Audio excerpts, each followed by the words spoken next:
लड़का पैसा कमाने के लिए जाता है। एक छोटे से गांव का रहने वाला था। परिवार की आर्थिक स्थिति ठीक नहीं थी और उसे अपने घर का खर्च चलाना दिन ब दिन मुश्किल होते जा रहा था। तभी उस लड़के को एक एजेंट के जरिए सऊदी अरब में नौकरी का ऑफर मिलता है। एजेंट ने उसे अच्छे पैसे और आरामदायक नौकरी का वादा किया। लड़का को लगा कि ये उसकी किस्मत बदलने का मौका है और वह कहीं से कुछ पैसे इकट्ठा करके एजेंट को मोटी रकम दी और सऊदी अरब के लिए रवाना हो गया। उसके मन में नए जीवन की उम्मीदें थी। एजेंट ने कहा था कि वहां ऑफिस का काम है, जहां ना तो ज्यादा मेहनत करनी पड़ेगी और ना ही कोई परेशानी का सामना करना होगा। सऊदी अरब पहुंचने के बाद उसको एहसास होता है कि उसके साथ फ्रॉड हो चुका है। हकीकत उसके सपनों से कोसों दूर थी। जिस कंपनी में उसे नौकरी दी गई थी वहां उसके मुताबिक काम नहीं था, बल्कि कंस्ट्रक्शन साइट पर मजदूरी करने का काम था। और ऐसे ही वह लड़का बड़ा परेशान था। क्या करता, इधर उधर दूसरा काम की तलाश करने लगा, फिर भी उसे कहीं अच्छा काम नहीं मिला। और ऐसी ही परेशानी के आलम में उसको कुछ भी नजर नहीं आ रहा था। उसका 4-5 महीने ऐसे ही खाली गुजर जाता है। कभी किसी दिन उससे मजदूरी कराई जाती, कभी जानवरों की देखभाल करवाई जाती और ऐसे ही करते करते 4-5 महीने तक उसको अपनी पसंद का काम नहीं मिला। लेकिन अचानक से एक दिन ऐसा होता है कि 3 औरतें आती हैं और उससे कहती हैं कि तुम हमारे साथ चलो, हम तुम्हें एक रात का 1500 रियाल देंगे। एक का काम करोगे तो 500, दूसरा के साथ करोगे तो 500, तीसरे के साथ करोगे 500, यानी कुल 1500 एक रात का हो जाएगा। और तुम्हें हमारे साथ चलना होगा और हमारा काम करना होगा। अब दोस्तों, एक पल को तो उसकी खुशी का कोई ठिकाना ना रहा कि 3 औरतें उससे अपना काम करवाना चाहती हैं और बदले में उसे 1500 रियाल मिलेंगे। और अगर आज के हिसाब से लगाया जाए तो कम से कम 32,000 इंडियन होगा, और वह भी सिर्फ एक रात के। वह कहता है, जी ठीक है, मैं आपका काम करने के लिए तैयार हूँ। और मुझे क्या करना होगा, कहाँ चलना है, बताइए। आप मुझसे जो करवाएंगे मैं करने के लिए पूरी तरह तैयार हूँ। दोस्तों, अब जो मैं आपको बताने जा रहा हूँ, जिसे सुनकर आप हैरान रह जाएंगे, ये सच्ची घटना केरल की है और इसने सबको चौंका दिया था। ये कहानी एक छोटे से गांव के एक लड़के की है, जहां एक दिन अचानक कुछ ऐसा हुआ जिसे कोई भी नहीं समझ पाया। लोग कहते हैं कि जब तक आप खुद उस घटना को न देख लें तब तक यकीन करना मुश्किल होता है। चलिए इस सच्ची घटना को आगे बढ़ाते हैं। अब दोस्तों, वह औरतें कहती हैं कि हमारे पीछे पीछे साथ चलो। और औरतें कोई ऐसे कपड़ों में नहीं थी कि वह ढकी हुई हो या छुपी हुई हो, बल्कि उनका जो चेहरा था वह पूरी तरह से खुला हुआ था, बिना नकाब के थी और उन्होंने सादे से कपड़े पहन रखे थे। और वह उस लड़के को कहती हैं कि तुम हमारे हिसाब के हटे कट्टे तंदुरुस्त मर्द लगते हो।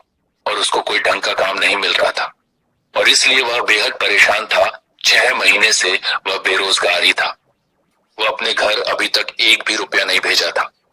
उसकी बहनें फोन करके उससे कहती थी कि भैया कुछ पैसे भेज दो और हमारे घर पे खाने के लाले पड़े हैं, माँ की दवाई लानी है। लेकिन वह यह बात सुनकर सिर्फ आंसू बहाता था। हर वक्त बस अल्लाह, ईश्वर से यही दुआ मांगता था, कोई ना कोई ऐसा इंतजाम करा दो, कोई ऐसी नौकरी दिलवा दो मैं अपने घर के खर्चे भी पूरा कर सकूं। और रोज इसी उम्मीद में बस वह ऊपर वाले से प्रार्थना करता रहता था। आज जब 3 औरतें उसके पास आईं और उससे कहा कि हम तुम्हें 1500 रियाल देंगे एक रात के और तुम्हें हमारा काम करना है, तो उसकी खुशी का कोई आलम ही नहीं था। उसने सोचा उसको खाने के लाले थे। अगर जैसा यह औरतें कह रही हैं, अगर ऐसा हो गया और इन्होंने वाकई यह बात पूरी कर दी, 1500 रियाल मुझे दे दिए तो मेरे किस्मत खुल जाएंगे। जो मेरे पिछले 6 महीनों का नुकसान हुआ है, उस महीने में मैं कुछ नहीं कर पाया हूं, उन 6 महीनों की भी भरपाई आसानी से हो जाएगी। क्योंकि एक दिन के 1500 रियाल एक बड़ी रकम होती है। और कहानी भी कुछ सालों पुरानी है। अब वह पीछे पीछे जा रहा था और वो औरत उससे कहती है, यूं तो हमने कई मर्दों से इस काम को करने के लिए कहा था, लेकिन हमारे साथ वो मर्द कर ही नहीं पाए, वह टिक ही नहीं पाए थे, वह भाग जाते थे। अब ये लड़का सोचता है, ये मुझसे कौन सा काम कराने के लिए मुझे लेकर जा रही है? क्या जिस्म की ख्वाहिश ये मुझसे पूरा कराना चाहती है? क्या इनके पति नहीं है? क्या ये अकेली रहती हैं? और क्या मामला हो सकता है? और तरह तरह के ख्यालात उसके दिमाग में जो है वो आते जाते रहते थे। और वह कहता है कि मैडम देखिए, मैं कोई भी काम करने से घबराता नहीं हूं। काम तो काम होता है और काम के लिए अगर आदमी घबराए तो फिर वह कमाएगा क्या? तब तुम्हें देखकर ही परख लिया था कि शायद तुम्हें काम की तलाश है और तुम इस काम को आसानी से कर भी सकते हो। हमें खुश कर सकते हो क्योंकि तुम एक तंदुरुस्त आदमी हो और हमें लगता है कि तुम्हारी अभी शादी भी नहीं हुई है। वह कहता है, हाँ मैडम, मैंने शादी अभी नहीं की है। अभी तक मैं कुंवारा हूँ और घर की जिम्मेदारियां हैं और मैं एक गरीब फैमिली से बिलोंग करता हूँ और यहाँ कमाने के लिए मैं आया था। पिछले 6 महीनों से मैं खाली हूँ। तब उन्होंने कहा कि फिर तो हमने सही आदमी का चुनाव किया है। तुम्हें काम करने की जरूरत है, पैसों की जरूरत है और हमें एक हटे कट्टे मर्द की तलाश है जो हमारी ख्वाहिश को पूरा कर सके, हमारे काम को पूरी तरह से अंजाम दे सके। उन औरतों की बात में ऐसा लग रहा था कि वह औरतें शायद उसको इसी काम के लिए ले जा रही हैं, कि वे तीनों औरतें मिलकर आज रात उसके साथ कुछ ना कुछ गलत तरीके से करेंगी। लेकिन उसको डर भी था, उसके अलावा उसके पास कोई चारा भी नहीं था। उसने सोचा कि यहाँ भी मैं परेशान तो हूं ही, और अब जो होगा फिलहाल आगे देखा जाएगा। अब तो मुझे इनके साथ जाकर हकीकत का पता करना ही है कि यह मुझसे करवाना क्या चाह रही है।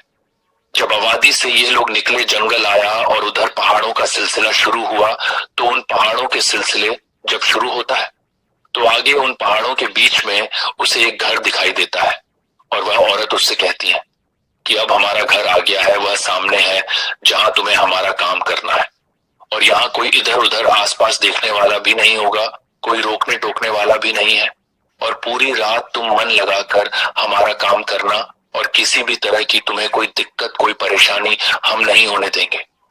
अब वह घर के दरवाजे पर पहुंच जाते हैं और जब अंदर के घर का नजारा वह लड़का देखता है तो घर बहुत ही खूबसूरत था। उसने अपनी जिंदगी में इतना खूबसूरत घर कभी देखा ही नहीं था, लेकिन उसे यह देखकर हैरत हो रही थी कि पहाड़ों की वादियों में वह घर बना हुआ था और उस घर में कोई और आदमी मौजूद भी नहीं था। उसको नजर नहीं आ रहा था। वह बहुत ज्यादा हैरान था, परेशान था और वह यह सोच रहा था कि इन औरतों ने यहाँ इस जंगल में, इन पहाड़ों के बीच में जो ये घर बनवाया है, वह क्यों बनवाया है। उसकी उलझने बढ़ती जा रही थी। वह अंदर लाकर उसे बिठा देती है। उनमें से एक औरत उठती है, फ्रिज खोलती है और वहां से पानी निकालकर उसको लाकर देती है और उसे ठंडा पानी जब आगे देती है तो उसने पहले पानी पिया। उसके बाद उन औरतों ने उससे पूछा कि तुमने कुछ खाया भी है, खाली पेट तो नहीं हो, तुम काम कैसे करोगे और हमें कैसे खुश करोगे। हमें जब तक इंसान के शरीर में जान ना हो तब तक उससे कोई काम नहीं लिया जा सकता। वह कहता है, जी मैडम, मुझे खाने की कहाँ पड़ी है, मैं तो पहले भी 3 टाइम का खाना एक टाइम खा रहा था। उन्होंने कहा कि इसका मतलब ये है कि तुम भूखे हो, तभी वह उसको खाना लाकर देती है और वह खाने के ऊपर एक भूख शेर की तरह टूट पड़ता है और उसने पेट भर के खाना खाया। उसने खाने की बहुत तारीफ की, बहुत अच्छा था और कहा कि मैडम, अब मेरे शरीर में पूरी तरह से जान आ चुकी है, अब मैं पूरा तंदुरुस्त हूँ, फिट हूँ, अब मुझे बताइए मुझे क्या करना है। वो औरतें कहती हैं कि ठीक है, तैयार हो जाओ, हम वह काम अंदर जाकर करेंगे और हमें वह काम अंदर करना है तुम्हारे साथ।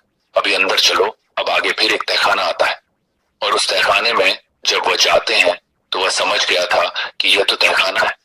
अब उसके रोंगटे खड़े होने लगे कि दाल में कुछ काला है। ये औरतें पता नहीं उसके साथ अब क्या करने वाली हैं। जब कुछ आगे बढ़े तो उस तहखाने में जाकर जब वह नीचे पहुंचा तो उसको देखकर रोंगटे खड़े हो गए, क्योंकि उस तहखाने के अंदर 3 बेहद ही खूबसूरत लड़के नीचे बैठे हुए थे और उनके जिस्म पर कपड़े भी नहीं थे। उन औरतों ने कहा कि तुम्हें इन लड़कों के साथ ये काम करना है। वो उन लड़कों को देखकर एक बार तो पीछे हट गया। उसने कहा कि मैं इन बच्चों के साथ में ऐसा काम कभी नहीं करूंगा और मुझे इन्हें देखकर घिन आ रही है। आप ये कैसी बातें कर रही हो। एक औरत ने फौरन वहां का गेट बंद किया और उसने कहा कि हम तुम्हें अपने साथ यहाँ मौज मस्ती करने के लिए नहीं लाए हैं, बल्कि तुम्हें हम इन लड़कों के साथ ये काम करवाने के लिए लाए हैं और इन लड़कों के साथ तुम्हें काम करना होगा, हमारे साथ नहीं करना है। तुम यही सोच रहे थे कि तुम पूरी रात हमारे साथ गुजारोगे, एंजॉय करोगे, हमारे साथ मौज मस्ती करोगे। उसने कहा कि मुझे माफ कर दो, मैं ऐसा नहीं कर सकता। लेकिन उन्होंने कहा तुम्हें करना ही पड़ेगा और 1500 रियाल कितनी बड़ी रकम है, मुफ्त में तुम्हें हम थोड़ी दे देंगे, इसलिए तुम्हें इन लड़कों के साथ ये काम करना ही होगा और बदले में 1500 रियाल हम तुम्हें हर रोज देंगे। हमारे पास पैसे की कोई कमी नहीं है, लेकिन तुम बस इस काम को करो। अब दोस्तों, मरता क्या ना करता। उसने उन लड़कों के साथ, उन बच्चों के साथ वह काम करना शुरू किया और धीरे धीरे जब उसने उन लड़कों के साथ वह काम करना शुरू किया तो अब वह लड़के भी धीरे धीरे उसके साथ घुल मिल गए थे। पहले तो वह लड़के डर रहे थे। वह उनके साथ इस काम को रोज करता गया। उसे 1 महीना पूरा बीत जाता है और 1 महीना बीतने के बाद अपने वादे के मुताबिक उन औरतों ने उसको रोज 1500 रियाल भी दिए। उसके बाद उसने एक बहुत बड़ी रकम अपने घर पर भिजवा दी। उसके घर वाले भी बहुत ज्यादा खुश हो गए। कभी कभी वह औरतें उससे फोन पर उसके घर वाले से बात भी करवा दिया करती थी। वह घर बात करके बहुत खुश हो जाया करता था। जब से वह रकम उसने भेजी थी, उसकी माँ का इलाज भी ठीक चल रहा था। इसलिए उसने फैसला यही कर लिया कि वह उन लड़कों के साथ ये काम करता रहेगा जो वो औरतें चाहती हैं। और फिर उसने वो काम करना शुरू किया। पहले पहले तो वो बच्चे जो थे उससे डर कर दूर भागते थे, उसके करीब भी नहीं आते थे। वह जबरदस्ती उनके साथ किया करता था, लेकिन फिर बाद में उनको आदत हो गई। अब वह उससे दूर हटते ही नहीं थे। अब उस इंडियन लड़के के वह जो बच्चे थे वह दीवाने हो चुके थे। तो दोस्तों, ऐसा क्या काम था? आप भी सोच रहे होंगे कि मामला क्या था, खुलकर सामने क्यों नहीं आ रहा? क्या उनके साथ वे हरामकारी करता था? क्या उनके साथ वह कोई गलत काम करता था? आपका सोचना बिल्कुल गलत है। अगर आप ऐसा सोच रहे हैं तो दोस्तों, वो हरामकारी नहीं करता था, वो गलत काम नहीं करता था, बल्कि मामला ये था कि उन लड़कों के जिस्म पर एक ऐसे जख्म के निशान हो चुके थे। उनके जिस्म पर मवाद बना हुआ था, उनके जिस्म पर दाने निकले हुए थे। कोई ऐसी बीमारी थी उन बच्चों को जो एक छूत की बीमारी कही जाती है। उसके घर वाले यानी उनकी जो माएं थी वह भी अपने बच्चों को अगर छूती तो उनको भी वह छूत की बीमारी हो सकती थी। डॉक्टर ने उन्हें बता दिया था ये छूने से फैलता है। इसलिए उससे पहले, उस लड़के के आने से पहले, उन्होंने कई सऊदी अरब के आदमियों से मदद मांगी थी बच्चों के लिए।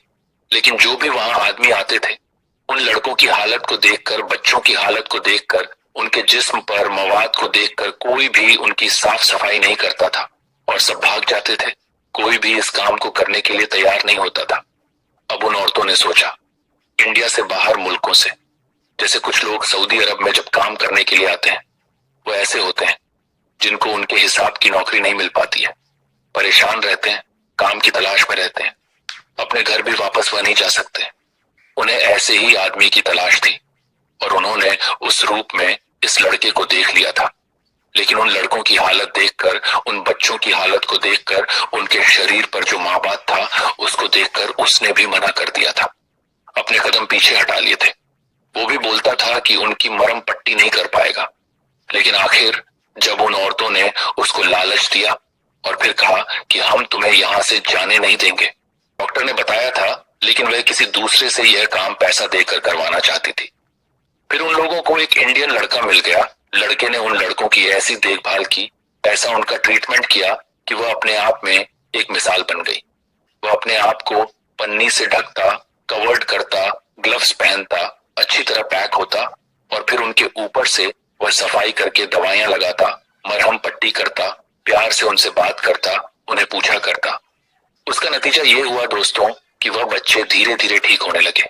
धीरे धीरे जब वह बच्चे ठीक हुए तो अब वो उससे खूब घुल मिल गए थे और कुल मिलकर उसके 3 महीने में उन बच्चों को 80% ठीक कर दिया था, जिसकी वजह से वह औरतें भी खुश थी और वह बच्चे भी बहुत खुश थे। मगर एक दिन उस इंडियन लड़के ने इन तीनों औरतों से उनकी कहानी पूछी। तब उन्होंने बताया कि हम तीनों सगी बहनें हैं, हमारी शादी 3 सगे भाइयों से हुई थी और वह अपने काम से कहीं बाहर जा रहे थे और रास्ते में उन तीनों भाइयों का कार से एक्सीडेंट हुआ, जिसकी वजह से तीनों भाइयों ने अपनी जान गंवा दी। यानी ये तीनों औरतें विधवा थी और इन तीनों के एक एक बेटा था और अचानक से उनके बेटे को छूत की बीमारी हो गई और एक साथ खेलने के दौरान एक लड़के से इन तीनों लड़कों में ये बीमारी फैल गई थी।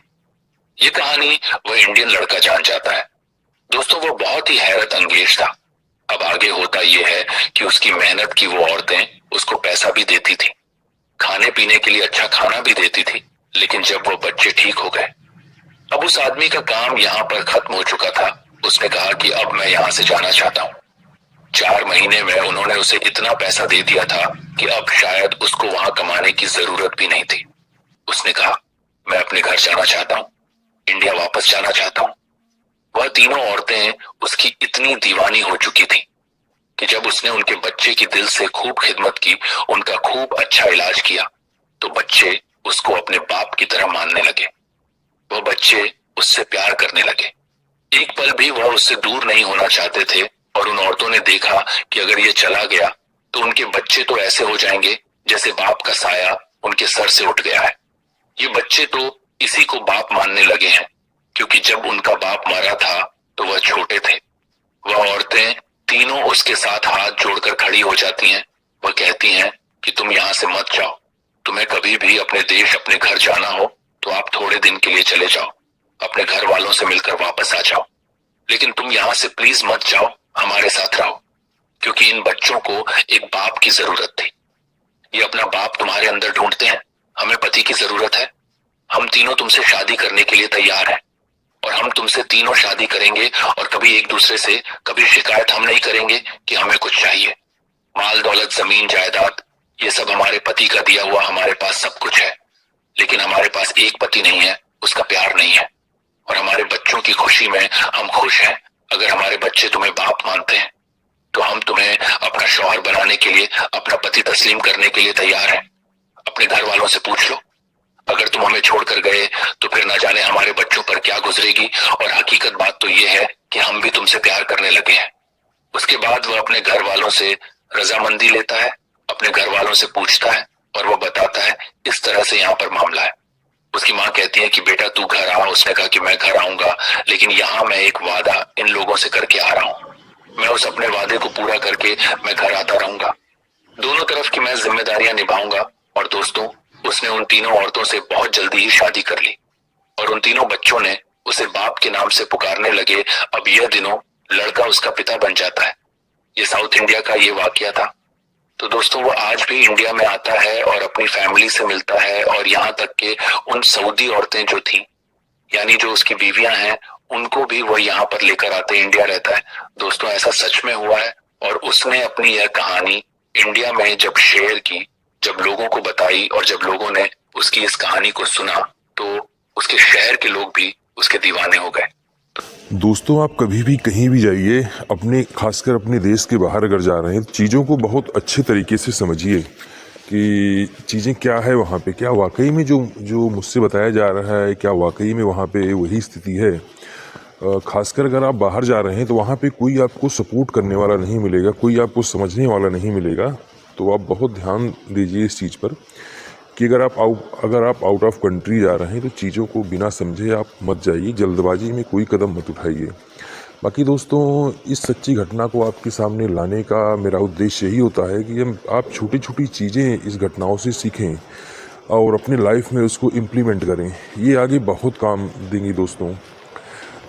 बाकी किस्मत का अच्छा था ये, इस बंदे की किस्मत बहुत अच्छी थी कि इसके साथ शुरू में तो बहुत बुरा हुआ, लेकिन बाद में इसकी लाइफ बिल्कुल चेंज हो गई। जो कुछ भी हुआ बाद में इसके साथ हो, इसके लिए बहुत अच्छा हुआ। और तो ये ज़रूरी नहीं है कि जो भी जाए, जिसके साथ भी बुरा हो रहा, बाद में उसके साथ अच्छा हो जाए। तो चीज़ों को बहुत सोच समझ के, बहुत ध्यान से उसको देख के, पढ़ के तब आप जाइए। किसी के ऊपर भरोसा करना आज के समय में बहुत मुश्किल काम है। ये भरोसा दिलाने वाला ही भरोसा तोड़ता है। तो आप खुद कॉन्फिडेंस जब तक नहीं हो जाइए कि यहाँ पे चीज़ें अच्छी हैं, तब तक उसकी बातों पे यकीन मत मानिए। दोस्तों, बाकी सच्ची घटना को आपके सामने लाने का मेरा उद्देश्य किसी की भावनाओं को आहत करना नहीं है, किसी की प्राइवेसी को फोकस करना नहीं है। मेरा उद्देश्य यही है कि आप इस घटनाओं से कुछ सीखिए। चैनल अगर वीडियो आपको अच्छी लगी हो तो दोस्तों चैनल को लाइक कीजिए, वीडियो को लाइक कीजिए, चैनल को सब्सक्राइब कीजिए और कमेंट ज़रूर कीजिए। बाकी आप अपना ख्याल रखें, सुरक्षित रहें, खुश रहें। जय हिंद, जय भारत।